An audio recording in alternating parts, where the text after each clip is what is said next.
kien nhar 13 Jannar li għadda meta tfajla ta' 16 sena kienet mas-sieħba tagħha fil-Ħamrun. Hija kienet fuq bank meta fis-7:30 ta' filgħaxija allegatament sfat aggredita minn żewġ ġuventur aħwa ta' 17 u 19 sena.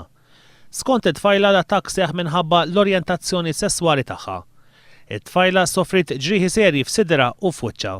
Matul il-jum tal-ħadd il-Malta Gay Rights Movement laqta Aditus, l-organizzazzjoni universitarja l-LGBTQQI u d-Drachma Parents Group kollha ħarġu jikkondannaw dan l-attakk.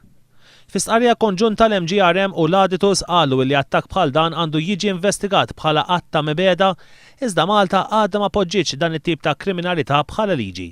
Laqda LGBTQQI appellat lill-awtoritajiet sabiex irresqu quddiem il-ġustizzja lil dawk illi wettqu l-offiża.